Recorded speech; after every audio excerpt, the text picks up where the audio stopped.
마가복음 15장입니다. 이 15장은 예수님의 구속사역의 결정적 성취이며 최고 절정이라고 할 수 있는 십자가 고난 사건을 다루고 있습니다.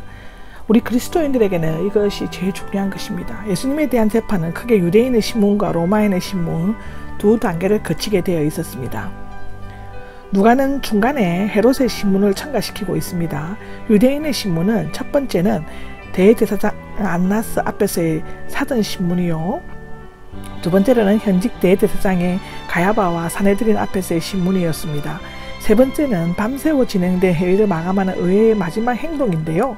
로마인의 신문은 빌라도 앞에서의 신문, 또 다섯 번째로는 헤롯 안디바 앞에서의 확정신문이었고, 또 여섯 번째로는 계속 이어진 발라도 앞에서의 확정신문으로 되어 있습니다.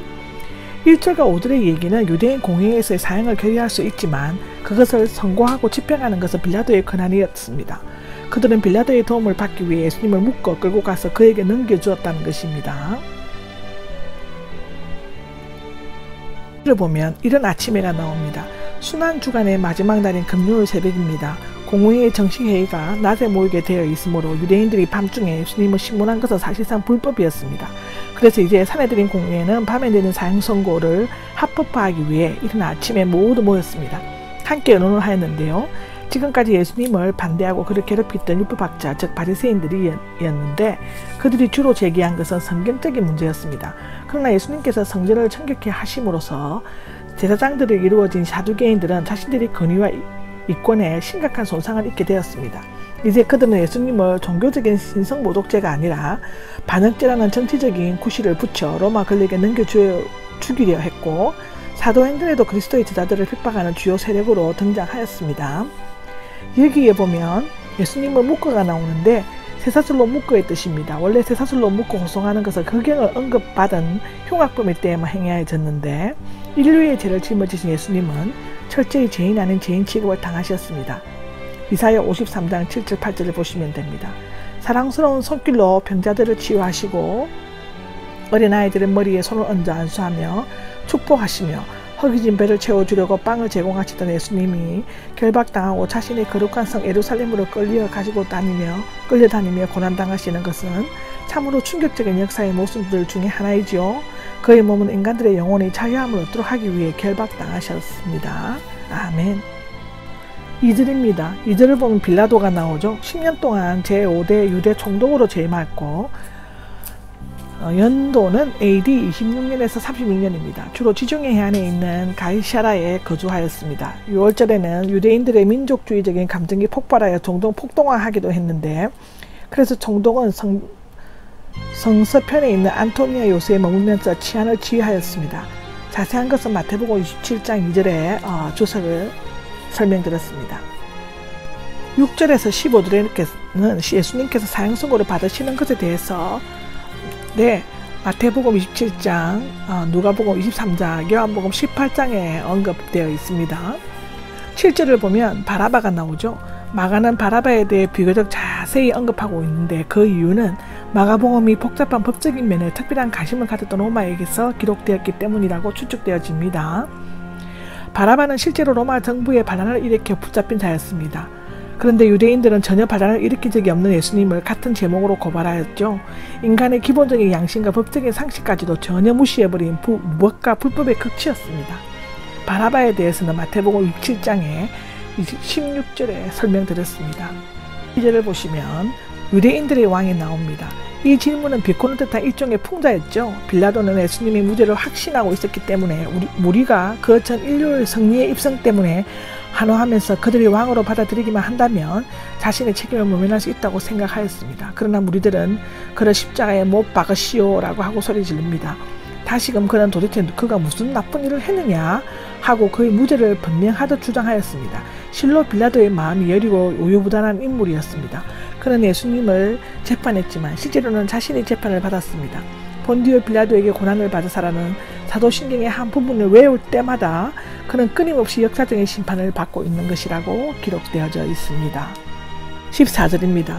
더욱 큰 소리로 외쳤다가 나옵니다. 그러면 어떻게 예루살렘의 군중이 일요일에는 예수님께 열렬하게 한호를 보내고 금요일에는 변덕스럽게 십자가에 못 박으시오 하고 외칠 수가 있었을까요? 아마도 두 무리는 서로 다른 무리였을 수 있습니다. 예수님을 환호했던 순례자들은 목요일과 밤과 금요일 아침의 사건들을 모르고 있었을 것입니다. 왜냐하면 무리들의 저항을 두려워한 종교 지도자들은 은밀하면서도 신속하게 이 일을 진행했기 때문인데요. 빌라도 뜰에 모였던 무리는 대제사장에 응호하고 바라바의 석방을 원하는 자들로 구성되어 있었습니다.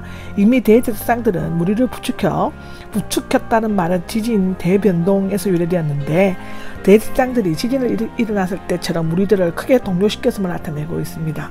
빌라도가 사항을 수습할 수 없다고 생각할 때까지 계속 그렇게 하도록 부추겼습니다.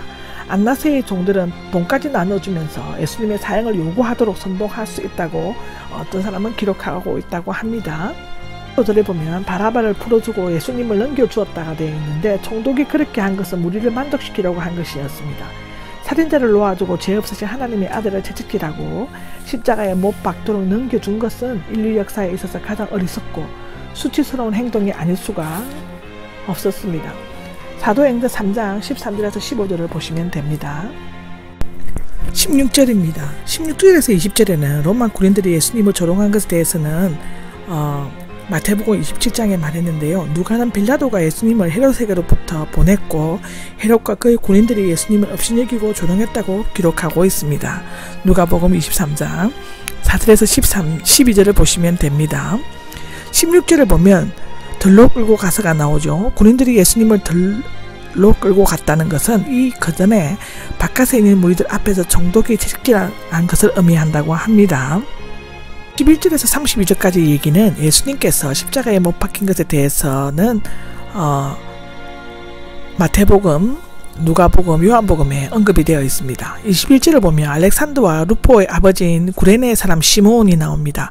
만일 루포가 로마서에서 언급하고 있는 바로 그 사람이라면 알렉산더와 루포는 유명한 로마 교회 교인들이었을 것이라고 사도행전 11장 20절, 13장 1절에는 말하고 있습니다. 마가가 로마에서 이 복음서를 썼다면 그가 다른 복음서보다도 자세히 두 사람의 가족관계에 대해서 관심을 가지는 것은 매우 자연스러운 일일 것이었습니다. 구레네 시몬은 유월절을 지키기 위해서 예루살렘에 온 디아스포라 유대인이었을 것입니다. 흑인은 아니었다고 합니다. 시골에서 오는 길에는 군인들이 예수님을 끌고 가던 예루살렘성 북쪽문을 통해 시몬이 들어오고 있음을 나타내어 보여주고 있습니다. 를 보면 예수님을 끌고 갔다가 나옵니다. 마태와 마가의 내용은 거의 같지만 누가는 그 순서가 조금 다르게 기록되어져 있습니다.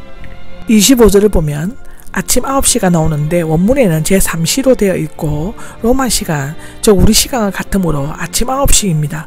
이것은 빌라도가 예수님을 제6시의 재판석에 앉혔다라고 요한복음 19장 14절에 나와 있는데, 그 진술과는 어울리지 않는 것처럼 보여집니다. 그러나 마가는 유대인들의 시간 계산법을 따르는 반면 요한은 로마의 시간을 따른다고 볼 수 있는데요. 로마의 시간은 우리의 시간처럼 자정부터 계산하므로 제6시는 아침 6시에 해당합니다. 따라서 예수님은 오전 6시에 사형 선고를 받으시고 오전 9시에 십자가에 달리셨다고 말할 수가 있습니다. 11절은 예수님과 함께 예루살렘에서 올라온 여자들도 많이 있었다라고 하는데, 40절에 언급된 여자들과 이 여자들은 예수님께 가장 헌신적으로 충성을 다 바친 추종자들이었다고 하는데, 그녀들은 주님의 가르침에 기울일 뿐만 아니라 주님께 물질적인 도움도 주었을 것입니다.